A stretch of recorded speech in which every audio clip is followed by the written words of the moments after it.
그래서 가인의 제사를 받지 않으시고 아벨의 제사를 받으신 것은 그들을 차별하신 차원이 아니고 가인이 하나님 앞에 합당하지 않게 형식만 갖추어 하나님을 섬기는 척 했기 때문에 하나님은 그것을 받지 않으셨던 것입니다. 그리고 나서 아벨 같은 경우에는 그가 하나님을 믿고 섬길 수 있었던 것이 사실은 은혜입니다. 왜냐하면 아담과 하와가, 즉 그들의 부모가 처음 범죄하고 나서 그들이 출생을 하지요. 가인도 죄인으로 출생하고 아벨도 죄인으로 출생합니다. 그들이 하나님을 바르게 섬기지 못하는 상태로 이 땅에 태어났음에도 불구하고 인생을 살아가는 과정 가운데에 하나님께서는 아벨에게 믿음이라는 것을 주셨습니다. 그리고 그가 그것을 받아들이게 되었습니다. 이것이 어떻게 가능한 것인가? 우리가 이것을 먼저 살펴야 되겠죠. 그래서 살펴봤던 것이 바로 아벨은 오히려 세상에 소망이 있었습니까? 없었습니까? 없었습니다. 왜냐하면 그 이름 자체가 허무한 자였기 때문에 부모로부터 인정을 받았습니까? 받지 못했습니다. 형으로부터 존중을 받았습니까? 그렇지 못했습니다. 그렇기 때문에 그가 유일하게 의지할 때는 어디밖에 없습니까? 하나님밖에 없습니다.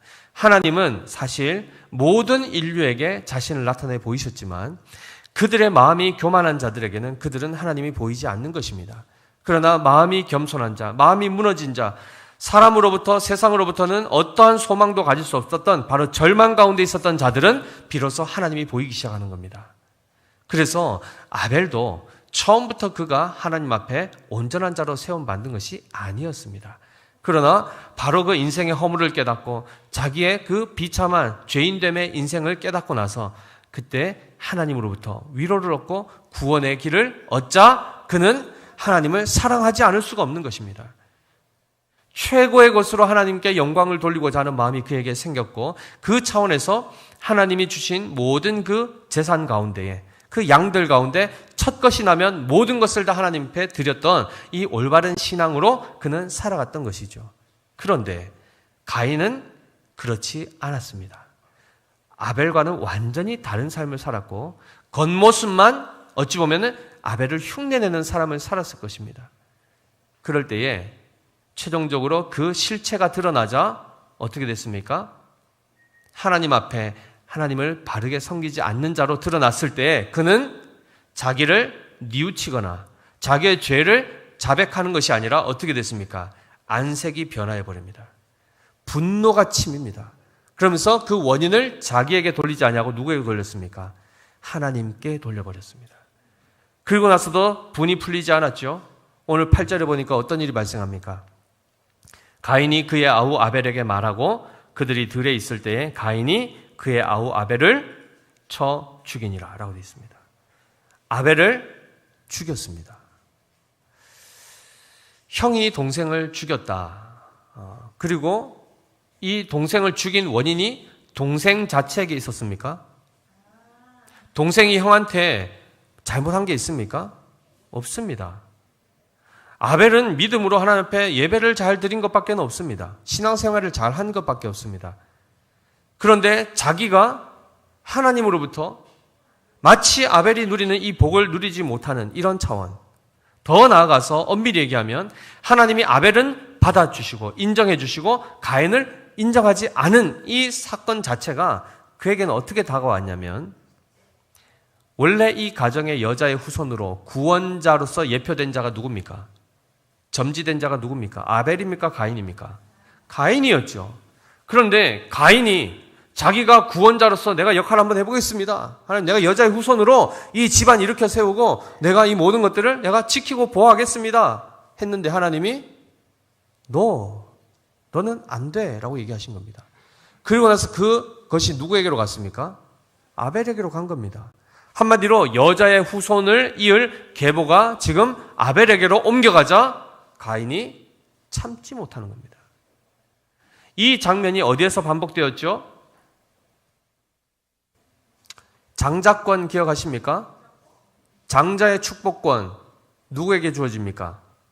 에서에게 주어졌습니다. 그런데 어떻게 됐죠? 팥죽 한 그릇에 그래서 팔아 넘겼죠. 가벼이 여겼단 말이죠.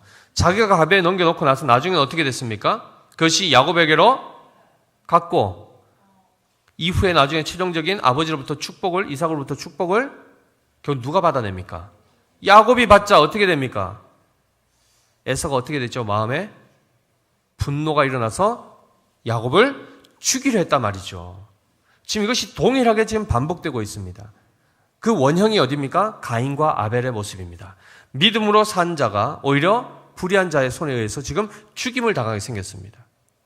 아벨이 지금 뺏어온 겁니까?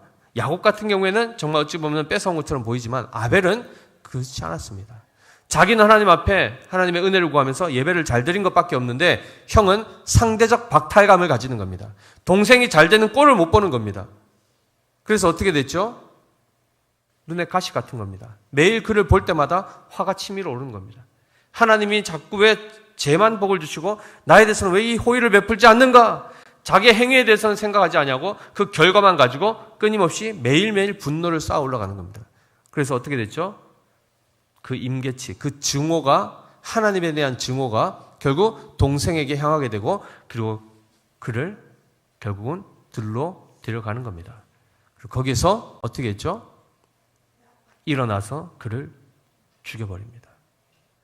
이제 두 다리 뻗고 살겠죠, 가인은?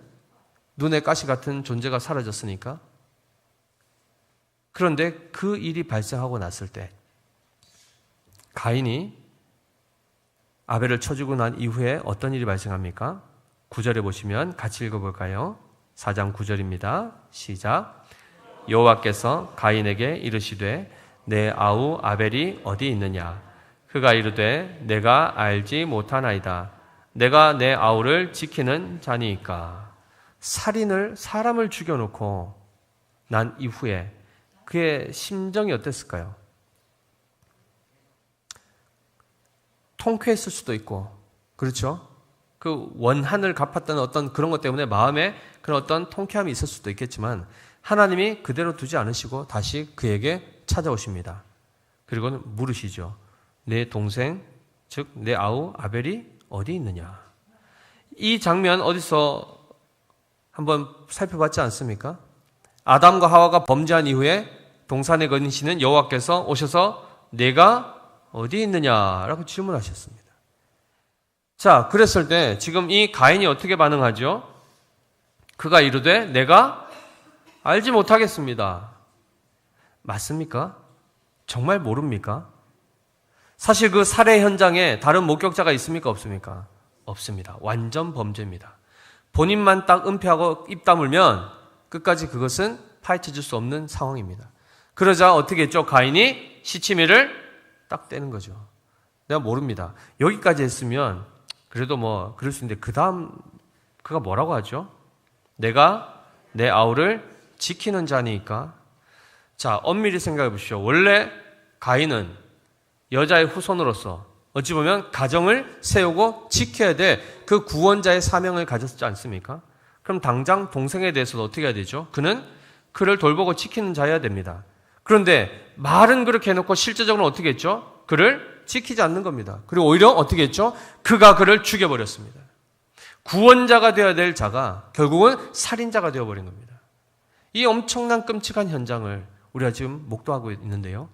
최초의 사람을 죽이는 살해 현장입니다. 살인 현장입니다. 그런데 엄밀히 얘기하면 이것보다 더 끔찍한 사건이 언제 일어났죠? 아담과 하와의 그 불순종 사건에서 일어났습니다. 그것은 사람을 죽이기 이전에 뭘 죽인 겁니까? 누굴 죽인 겁니까? 하나님을 대적하여 죽인 겁니다. 죽였다는 얘기는 그 존재 자체를 인식하지 않고 무시했다는 겁니다. 하나님의 말씀 그런 거는 모르겠고 그냥 내가 내 마음대로 하면 되는 거지 해서 하나님을 없이 했던 것이 바로 살신의 행위가 먼저 일어났고, 하나님을 죽이고 나니까 그 다음에 어떻게 되죠? 하나님 만드신 피조물들에 대해서 소중하게 여기겠습니까? 그 존귀하신 하나님도 함부로 무시할 수 있는 존재가 그보다 더 하등의 존재들에 대해서는 함부로 대하는 거죠. 함부로 대하는 거죠. 결국 거기서 사람을 죽이는 이 자리까지 지금 인류 최초의 범죄 현장이 일어난 것입니다. 자, 그러면 여러분 잘 생각해 보십시오. 하나님이 가인이 아벨을 죽이기 전에 전에 먼저 나타나셔서 못하게 하시면 안 됩니까? 아벨은 의인 아닙니까?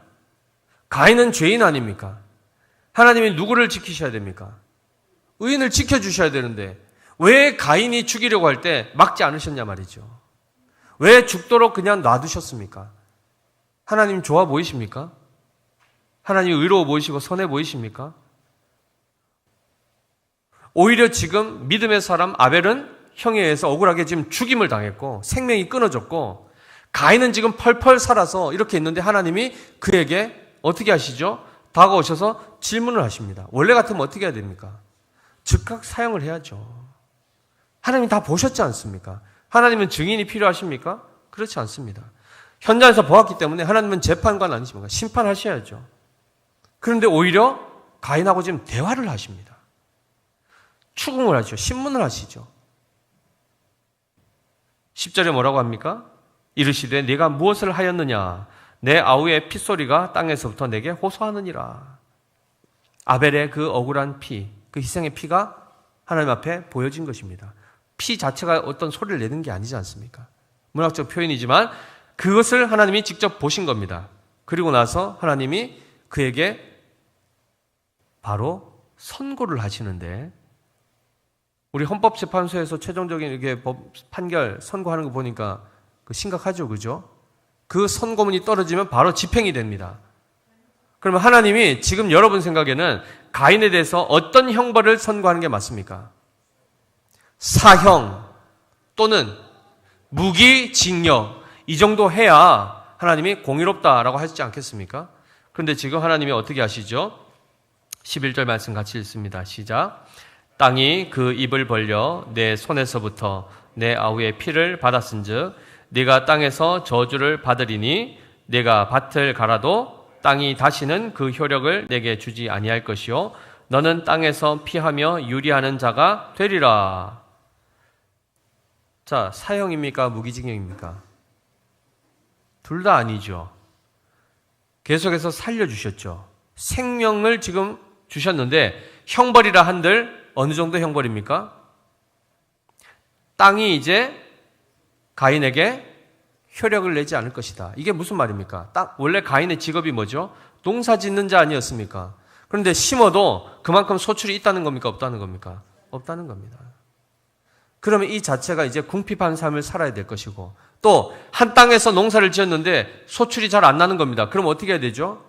이동해야 되는 겁니다. 이사를 가야 됩니다. 계속해서 이사를 한들 답이 있습니까? 없습니까? 없지요. 어찌 보면 굉장히 비참한 삶을 지금 살아갈 수밖에 없는 이 형벌. 그러나 이 형벌조차도 사형보다는 가벼운 것입니다. 무기징역보다는 가벼운 것입니다. 그런데 이 선고에 대해서 13절에 가인이 뭐라고 대답하죠? 같이 읽어보겠습니다. 가인이 여호와께 아뢰되 내 죄벌이 지기가 너무 무거우니이다. 납득이 되십니까? 이 가인에게 내려져야 할 선고는 사형입니다. 사형이라 하여도 그는 할 말이 있습니까? 없습니까? 자기 죄가 뭡니까? 무고한 자를 죽인 것 아닙니까? 무고한 자를 죽였다 말이죠. 그러면 마땅히 자기 또한 실수로 죽인 겁니까? 고의로 죽였다 말이죠. 그러면 마땅히 눈에는 눈, 이에는 이로 보더라도 사형이 주어져도 그는 할 말이 없어야 되는데 어떻게 반응하죠? 형벌이 지금 너무 큽니다. 내 죄가 이 형벌보다는 작다라고 얘기하고 있습니다. 맞습니까? 이게 얼마나 불합리하고 부당한 반응인지를 보셔야 됩니다. 그런데 이 모습이 누구 안에 있죠? 우리 안에 가득 차 있습니다. 이게 어떻게 드러나죠? 내가 잘못한 거에 대해서는 그럴 수도 있지. 사람인데. 그럴 수도 있지. 남이 나한테 잘못한 거에 대해서는요? 어찌 그럴 수 있는가? 인간으로서. 같습니까? 다릅니까? 반응이 완전히 다르죠. 내가 10개를 잘못하고 나서 누군가가 10개에 대한 징벌을 딱 주면 우리는 거기에 대해서 맞아, 내가 잘못했지. 이거 달게 받아야 되겠다. 그리고 내가 다시 고쳐야 되겠다. 이 생각이 있습니까? 아니면은 이게 너무 심한 거 아닙니까? 내가 뭘 그렇게 잘못했다고. 이렇게까지 해야 됩니까? 라고 얘기하죠. 그런데 다른 사람이 나에게 해를 끼친 거에 대해서 어떻게 하죠? 너무 형벌이 가벼운 거 아닙니까? 더 확실하게 응징해야 이 죄가 반복되지 않지 않겠습니까? 하면서 오히려 타인의 죄악에 대해서는 어떻게 하죠? 엄격한 잣대를 드리고 자기의 죄악에 대해서는 어떻게 하죠? 느슨한 잣대를 드리는 것이 바로 인간의 부패한 본성입니다. 누구 안에 있던 겁니까? 누구 안에 있었습니까? 원래 지금 보니까 가인 속에 있었던 그 마음이 지금 누구에게까지 와 있습니까? 우리에게까지 와 있다는 것입니다. 무섭죠? 죄의 이 뿌리가 얼마나 깊은지, 그 영향력이 얼마나 광대한지를 우리가 보셔야 됩니다. 그 이 죄성이 지금 우리에게까지 와 있다는 것입니다. 우리는 이 장면들을 보면서 나는 아벨 같은데 라고 생각하죠. 그런데 실제로는 우리의 삶 안에 가인의 모습들이 가득 차 있다는 것입니다. 우리는 불합리하죠. 다른 사람이 나에게 피해를 끼쳤을 때 그것에 대한 정당한 응징이 가지 않으면 우리의 마음이 어떻습니까? 불편하죠. 잠이 잘 옵니까? 두 발 뻗고 못 잡니다. 이런 부분들만 보시더라도 지금 하나님께서 지금 가인에게 내리시는 이 형벌이 사실은 굉장히 그래도 형량을 감형해 준 겁니다. 그래도 은혜를 베풀고 계시는 건데 가인은 그것을 받아들입니까? 안 받아들입니까? 여전히 불만을 가지고 있습니다. 이것이 죄가 우리 안에 들어오게 되면 나타나는 그대로의 모습이 거울처럼 지금 우리에게 비춰지고 있다는 것을 기억하셔야 됩니다. 자, 그러자 14절에 뭐라고 하죠? 가인이 같이 읽어보겠습니다. 시작. 주께서 오늘 이 지면에서 나를 쫓아내시온즉 내가 주의 낯을 배웁지 못하리니 내가 땅에서 피하며 유리하는 자가 될지라 무릇 나를 만나는 자마다 나를 죽이겠나이다. 자, 이 부분 보십시오. 당연히 하나님께서 아까 말씀하셨던 그 징계의 그 선고가 내려지자 그 결과로서 자기는 당연히 유리하며 방황하는 자가 되겠죠. 그런데 그 다음에 뭘 덧붙였죠? 끝에 무릇 나를 만나는 자마다 나를 죽이겠나이다. 죽임에 대한 공포가 지금 가인을 사로잡고 있습니다. 유리방황하는 자가 될 것이다. 그렇죠. 그렇게 해서 유리방황하며 살 것입니다. 그런데 그가 지금 뭐에 사로잡혔냐면 누군가가 나를 죽이면 어떡하지? 이 공포에 사로잡힌 겁니다. 불안한 겁니다. 그런데 잘 보십시오. 이 표현에 있어서 왜 이 마음을 가져야 되죠? 만나는 자마다 자기를 죽일지 안 죽일지 자기가 어떻게 압니까? 안 죽일 수도 있지 않습니까? 그런데 이미 가인 생각 속에는 어떤 생각이 있죠? 자기를 만나는 누구든지 자기를 죽일 수 있을 거라는 그 불안함이 딱 들어온 것, 뭐 때문이죠? 자기가 이미 죽여봤기 때문입니다. 무고한 자의 피를 흘렸기 때문에 유죄인 자는 마땅히 형벌을 받을 것이라는 본질적인 죄에 대한 그 양심의 가책이 계속해서 올라오는 겁니다. 실제로 누가 죽이지 않아도 계속해서 이 마음을 가지고 살아가면 제정신으로 살 수 있겠습니까? 누군가를 만나면 계속해서 저 사람이 나를 죽이지 않을까? 몰래 나를 뒤통수 치지 않을까? 계속해서 불안한 마음으로 일생을 산다는 것 자체가 얼마나 괴롭겠습니까? 이 또한 하나의 형벌입니다. 남을 속여본 사람은 남에 대해서 그의 말을 신뢰할 수 있을 것 같습니까? 못합니다. 남을 속여본 사람은 타인이 나를 속이면 어떡하지 하는 자기 안에 이 죄성이 계속해서 반응하여 타인도 믿지 못하게 만듭니다. 그래서 죄가 이렇게 무섭다는 것입니다. 사람을 불신하며 살아가는 것 행복합니까? 그것이 얼마나 비참한 삶인지 모릅니다. 서로가 서로를 불신하고 살아가는 것 굉장히 괴로운 것이죠. 그런데 이 뿌리가 어디서부터 왔죠? 죄로부터 온 것입니다. 죄가 모든 관계를 깨뜨리고 스스로 또한 불안 가운데 그 두려움 가운데 살아갈 수밖에 없도록 만드는 것이죠. 자, 그런데 이 정도 되면 하나님이 분명히 은혜를 베푸셨지 않습니까? 그럼 이 정도에서 멈추시면 좋은데 15절에 뭐라고 하시죠? 15절 말씀 같이 읽겠습니다. 시작. 여호와께서 그에게 이르시되 그렇지 아니하다. 가인을 죽인 자는 벌을 7배나 받으리라 하시고 가인에게 표를 주사 그를 만나는 모든 사람에게서 죽임을 면하게 하시니라. 와, 이상하지 않습니까? 이상하지 않습니까, 지금? 가인이 지금 살인죄를 지은 살인자 아닙니까? 그런데 가인이 하나님 앞에 형벌이 너무 무겁습니다 하니까 형벌을 어떻게 했죠? 줄여주셨고, 내가 죽을까봐 무섭습니다 하니까 죽지 않도록 그를 보존해 주십니다. 하나님 공의로우십니까? 살인자를 왜 살려주시고 왜 의인을 죽이는데 가만히 있었습니까, 하나님? 여기서 바로 우리가 하나님에 대한 오해가 끊임없이 일어나는 것입니다. 아벨이 죽을 때 하나님이 지켜주셨습니까? 그냥 방치하듯이 놔두셨지 않습니까? 죽는 것을 그냥 관망하셨지 않습니까? 그런데 살인자가 지금 오히려 자기가 죽을까봐 벌벌 떨고 있을 때 하나님은 오히려 그를 죽지 않도록 지켜주고 계시다 말이죠. 이거를 어떻게 우리가 이해해야 되냐 말이죠. 사랑하는 성도 여러분, 만약에 우리에게 자녀가 있는데 실수가 되었든 고의가 되었든 누군가가 우리 아이를 죽였다 생각해 보십시오. 교통사고가 되었든 뭐가 되었든 내 아이를 누군가가 죽였다. 그럼 그 사람에 대해서 어떻게 하기를 원하십니까? 어떻게 하면 될까요? 응? 용서가 되십니까? 그 사람이 반드시 여기에 대한 처벌을 받기를 원하지 않으십니까? 응징받기를 원하지 않으십니까? 그렇죠. 그래야 두 발 뻗고 주무실 것 아닙니까? 억울하게 내 자식이 죽으면 그 억울한 원한 때문이라도 이 마음이 평안하십니까? 그런데 멀쩡하게 그 가해자는 구금도 안 되고 그냥 이렇게 길거리를 활보하면서 그냥 다닌다 생각해 보시면, 그리고 잘 산다 생각해 보시면 마음이 편하십니까? 이런 불의한 세상이 어디 있는가 싶지 않습니까? 그런데 잘 기억하십시오. 오늘 이 사건이 어디에서 일어났죠? 가정 안에서 일어났습니다. 아담과 하와 입장에서 보십시오. 아벨도 자기 아들이고 가인도 자기 아들입니다.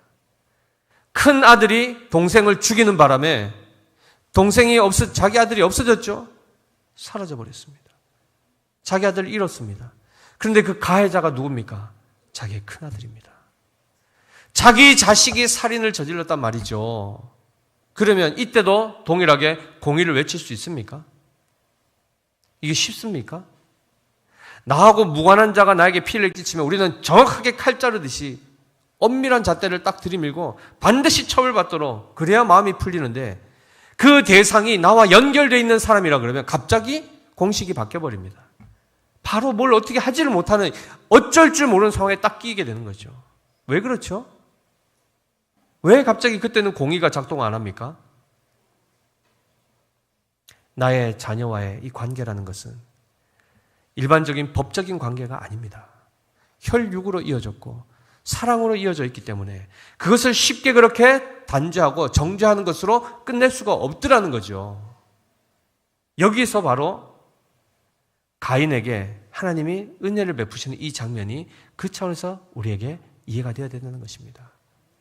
하나님은 에스겔서 18장 23절에 이렇게 자신을 나타내 보이십니다. 에스겔서 18장 23절 띄워주십시오. 같이 읽어보겠습니다. 시작. 주 여호와의 말씀이니라. 내가 어찌 악인이 죽는 것을 조금인들 기뻐하랴. 그가 돌이켜 그 길에서 떠나 사는 것을 어찌 기뻐하지 아니하겠느냐.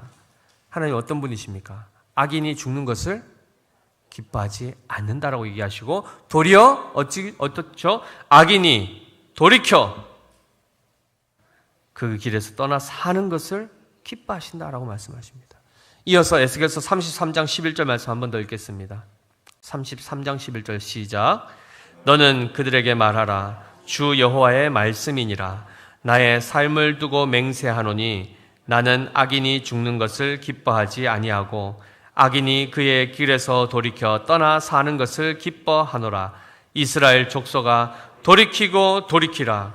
너희 악한 길에서 떠나라. 어찌 죽고자 하느냐 하셨다 하라 라고 되어 있습니다. 하나님이 어떤 분이신지 아시겠습니까? 단순히 공의롭게 모든 것을 그냥 심판하시고 끝내신 하나님이셨다면 아담이 범죄했을 때 이미 그것으로 끝나야 됩니다. 인류는. 우리가 더 그 이후에 뭐가 맞니 틀리니 하나님 왜 이렇게 하시니 이런 얘기할 거리도 없죠. 즉결 심판하셨으면 아담이 선악을 알게 한 나무 열매 먹었을 때 그냥 끝나는 겁니다. 그런데 하나님 어떻게 하셨습니까? 다시 살 길을 열어주시죠. 가인이 죄를 지었을 때 거기서 바로 심판하셨다면 그냥 거기서 끝나야 되는 것인데 하나님이 살 길을 열어주시죠. 그런데 잘 기억해 보십시오.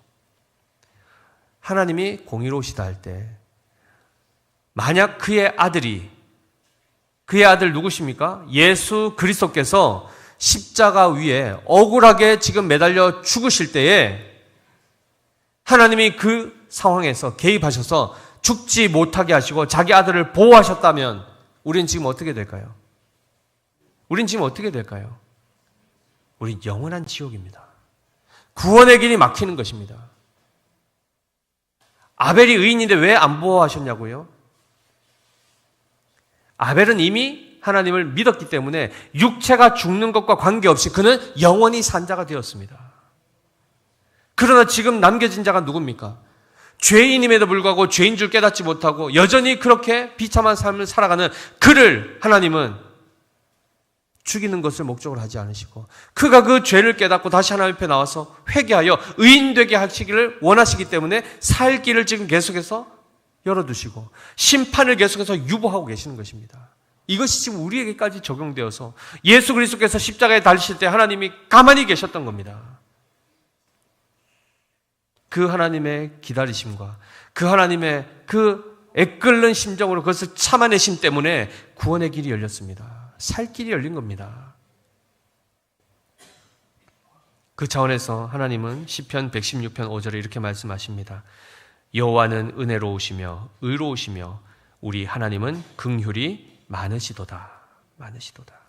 베드로전서 2장 10절 말씀 한번 띄워주십시오. 베드로전서 2장 10절 말씀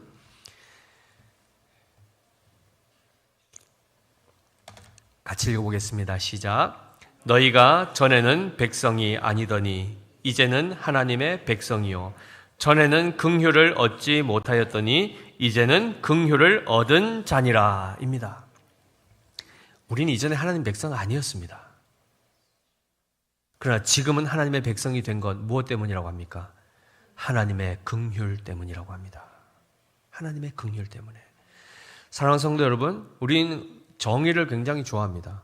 공의로운 것 좋아합니다. 왜냐하면 공의가 무너지면 다 불법이 성하게 되기 때문입니다. 그런데 기독교인은 이 공의보다 더 넘어서야 됩니다. 공의를 무너뜨리지 않은 것이 아닙니다. 인간으로서는 의를 행할 수 있는 사람이 있습니까? 없습니까? 없지요. 죄를 억제할 뿐이지 죄인을 의롭게 만들지는 못합니다. 그것이 바로 세상의 법의 한계입니다. 그런데 하나님께서는 어떻게 하시죠? 죄인을 의롭게 하시기 위하여 지금 이 모든 역사를 이루어가고 계시다는 것입니다. 그럼 우리에게 있어서 우리의 인식에 가장 큰 것은 정죄가 아니요 긍휼입니다. 기독교인이 가지고 있어야 될 그 마음의 상태는 긍휼이요 자비인 것입니다. 예를 들어 보겠습니다. 만약에 하나님께서 지금까지 이 심판을 유보하시다가 오늘 하나님이 심판을 집행하시면 어떤 일이 발생합니까? 오늘 만약에 하나님이 최후의 심판으로 심판을 선고하시면 실행하시면 어떤 일이 발생할까요? 우리는 예수님을 믿어 천국 갑니다. 그러나 우리의 가족 중에 아직 믿지 않은 자는 어디로 갑니까? 괜찮습니까? 나만 할렐루야 하고 가면 됩니까? 하나님께서 나에게 은혜를 베풀어 주신 것은 감사하지만 다른 이들에게 은혜 베풀어 준 건 내가 꼴을 못 보겠다. 빨리 주님 오셔가지고 심판하시고 정의를 세워주십시오. 네, 흥분했습니다. 이렇게 하는 것이 속이 후련하고 시원한 것 같지만 누군가에게는 그 죄에 따른 형벌이 임하는 것이 어찌 보면 공의로 보이지만 그 대상이 내 자녀라면, 내 부모라면 뭐라고 하나님 앞에 얘기하겠습니까? 하나님 하루만 참아주십시오. 하나님 조금만 더 기다려주십시오. 하지 않겠습니까? 그 가운데 하나님의 오래 참으심으로 지금 구원이 지금 계속해서 이루어지고 있는데, 우리는 뭐가 그렇게 의로워서, 우리가 뭐가 그렇게 잘나서 하나님 앞에 이렇게 공의를 실행해달라고 이렇게 아우성거리는지 모르겠습니다. 세상이 불법한 것 때문에 이렇게 한탄만 하고 저 죄인들 저 다 이런 표현을 하고 있는 것은 부끄러운 것입니다. 고린도후서 6장 2절에 그래서 이렇게 말씀하십니다. 이 말씀 같이 읽어보겠습니다. 고린도후서 6장 2절입니다. 시작. 이르시되 내가 은혜 베풀 때에 너에게 듣고 구원의 날에 너를 도왔다 하였으니 보라 지금은 은혜 받을 만한 때요 보라 지금은 구원의 날이로다. 아멘이죠. 보라 지금이 어떤 때입니까? 십자가에서 그리스도께서 죽으심과 그 이후에 다시 주님이 재림하시는 이 기간, 이 종말의 때가 바로 은혜가 베풀어지고 있는 때입니다. 우리가 예수 그리스도를 십자가에 그 아들을 못 박아 죽였지 않습니까? 그러면 우리 같으면 어떻게 하죠? 바로 그날 보복해야죠. 바로 그들을 바로 죽여야죠. 그런데 하나님이 어떻게 하셨죠? 기다리십니다. 그렇다 하여 하나님이 최후의 심판 안 하십니까? 하십니다. 공의롭게 하나님은 공의를 세우실 것입니다. 그러나 그 공의로운 하나님을 넘어서서 어떻게 되죠? 긍휼을 베푸시고 은혜를 베푸신 하나님으로 존재하시는 것입니다. 히브리서 11장 4절 말씀에 제가 읽어드리겠습니다. 믿음으로 아벨은 가인보다 더 나은 제사를 하나님께 드림으로 의로운 자라 하시는 증거를 얻었으니 하나님이 그 예물에 대하여 증언하심이라.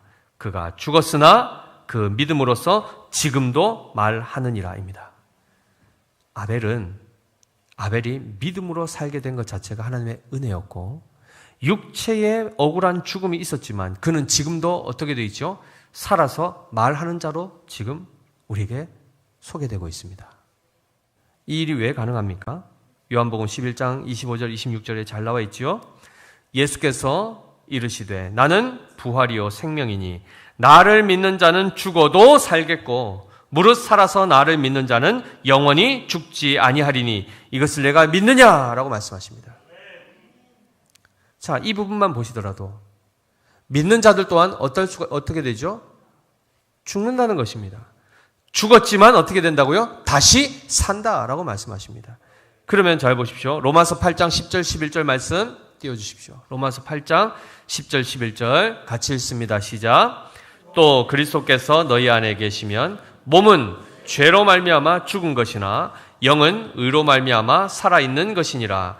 예수를 죽은 자 가운데서 살리신 이의 영이 너희 안에 거하시면 그리스도 예수를 죽은 자 가운데서 살리신 이가 너희 안에 거하시는 그의 영으로 말미암아 너희 죽을 몸도 살리시리라입니다. 무슨 말입니까? 믿는 자나 믿지 않는 자나 다 육체의 죽음은 피할 수 없다는 것입니다. 사람이 죽는 것은 정해졌죠. 한 번 죽는 것은 사람에게 정해진 것이요 그 후에 심판이 있으리라 말씀하셨지 않습니까? 우리의 육체가 죽는 것 무엇 때문에 죽는답니까? 죄 때문에 죽는다는 겁니다. 하나님께서 아담이 범죄했을 때 반드시 죽으리라, 정령 죽으리라 하셨을 때 그 죽음이 처음에 영적 죽음이 오죠. 하나님에 대해서 무감각해집니다. 그러나 그의 육적 죽음이 언제 오죠? 930년 후에 오게 됩니다. 아담이 930살이 되었을 때 육체가 죽게 되었죠. 우리 또한 마찬가지입니다. 우리의 영이 죽어 있었는데 우리의 육은 지금 살아있죠. 그러나 이 육 또한 이 죄의 형벌에 따라서 어떻게 되죠? 죽음을 맞이할 수밖에 없습니다. 그러나 예수 그리스도를 믿는 자, 예수님이 우리 안에 거하시는 자에게는 어떤 다른 결과가 나타납니까? 비록 죽지만 죄로 죽으나 하나님의 은혜로 말미암아 살아나는 역사가 나타납니다.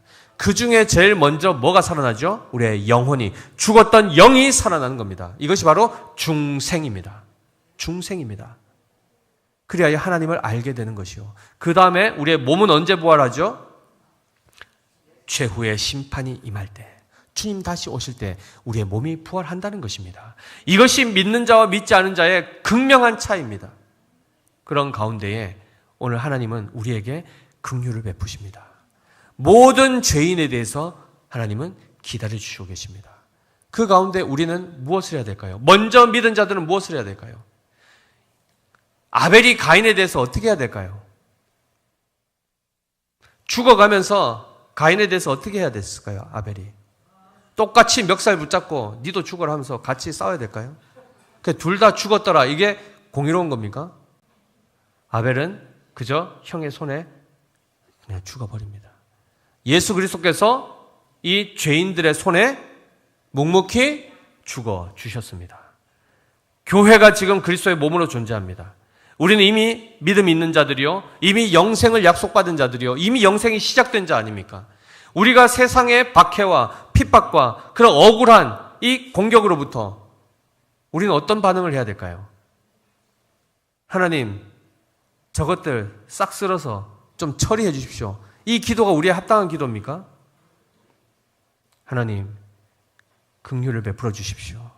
하나님, 긍휼을 베풀어 주시옵소서. 저들이 지금 저들의 죄를 알지 못합니다. 주님, 불쌍히 여겨주시고 조금만 더 기다려 주십시오. 이것이 우리의 마음이 되어야 된다는 것입니다. 나하고 무관하다 하여 냉정하게 그들을 내치는 것이 아니라 그들 또한 하나님이 지으신 피조물인 것을 깨닫고, 그들 또한 하나님의 소임을 깨닫고 그들의 생명을 위하여, 그들의 구원을 위해서 우리가 넉넉하게 그들을 품어야 되지 않겠습니까? 이 은혜가 우리에게 있어야 됩니다. 매번 나를 괴롭히는 형, 가족, 엄마, 아빠, 맨날 이것 때문에 상대적 박탈감, 피해의식, 이것에 사로잡혀서 늘 가인처럼 비참하게 죽음과 공포와 두려움과 이 불안에 쌓여서 살아가는 것이 아니라 그것을 넉넉히 이겨 오히려 그들을 위하여 기도해 줄 수 있는 그 자리까지 나가야 될 줄 믿습니다. 오늘 이 말씀을 잘 기억하셔서 우리 안에 끊임없이 가인이 존재한다는 사실을 기억하십시오.